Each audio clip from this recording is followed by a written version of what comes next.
The Galactic Academy xenobiology classroom fell silent as Jasmine walked through the doorway, her small frame barely reaching the chest plates of her Krathian classmates. At 8 standard years old, she was the youngest human to ever attend the prestigious institution, and her classmates never let her forget it.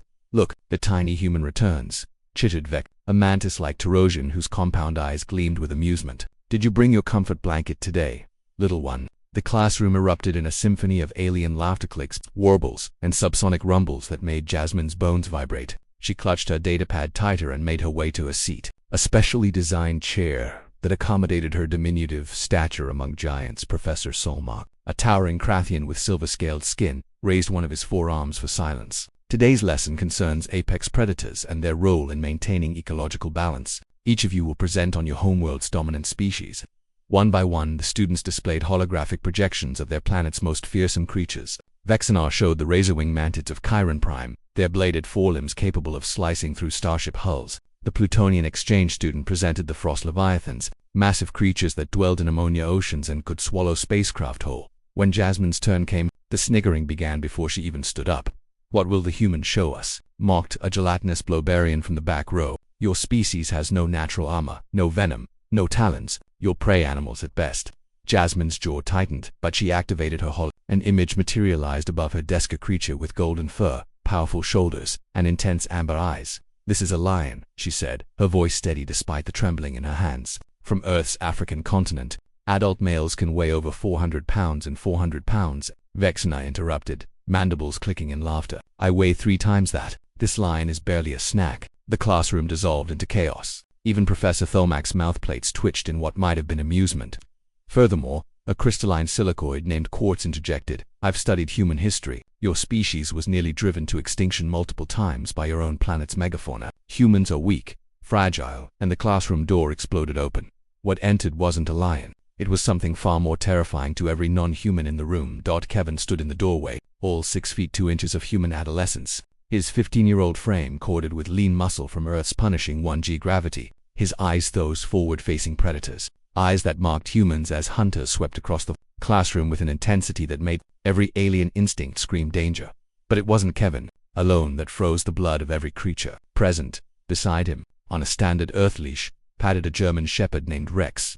The dog's ears were perked forward, its lips slightly curled to reveal teeth that evolution had designed for one purpose: tearing flesh. Rex's own predator gaze locked onto the nearest alien student, and a low growl rumbled from his chest, a sound that bypassed logic and spoke directly to the hindbrain of every species in the galaxy. "Sorry I'm late, Jas," Kevin said casually, his voice carrying the confidence of a species that had climbed to the top of their food chain through pure stubborn persistence. "Traffic was crazy. Rex here got restless in the apartment, so I figured I'd bring him by for your presentation." The temperature in the room seemed to drop 10 degrees. Professor Solmark, a being who had faced down space pirates and survived the Void Wars, took an involuntary step backward. His species' ancestors had been pursuit predators once, but that was 60 million years ago. Humans were pursuit predators now. Rex took 2 steps forward, his claws clicking on the polymer floor, and every alien in the classroom scrambled backward. The Blobarian literally tried to ooze through the ventilation system. Vexenar's compound eyes dilated in pure terror as he recognized the binocular vision, the powerful jaw, the pack hunter's stance.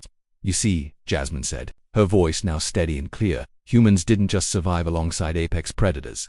We domesticated them. We took wolfpack hunters with bite forces exceeding 400 psi and made them our companions, our friends." Kevin scratched Rex behind the ears, and the dog's tail wagged, though his eyes never left the aliens. "Earth wasn't a kind planet," Kevin added. "It threw everything at you: saber-toothed cats, short-faced bears, dire wolves, cave lions, things that could kill us in seconds. But we didn't grow armor or venom. We grew something else." He tapped his temple. "We got smart, we got stubborn, and we refused to quit."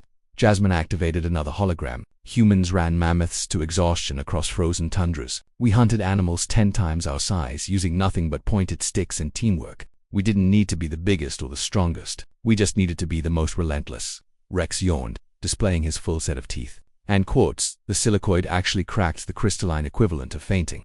"The galaxy thinks humans are weak because we're small and soft," Kevin said, crouching down to Rex's level. "But they forget that we turned the most efficient killing machines on our planet into our best friends. We didn't just survive the death world called Earth.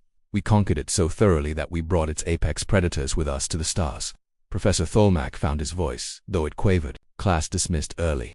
The students fled in a stampede of various appendages and locomotion methods. Within seconds, only Jasmine, Kevin, Rex, and the professor remained. Tholmak approached slowly, respectfully. "I apologize, young Jasmine. I failed to understand. Your species doesn't just have apex predators on your world." Jasmine smiled, scratching Rex's ears as the dog leaned against her legs. "No, Professor, we are the apex predators. Everything else on Earth is just living in our world."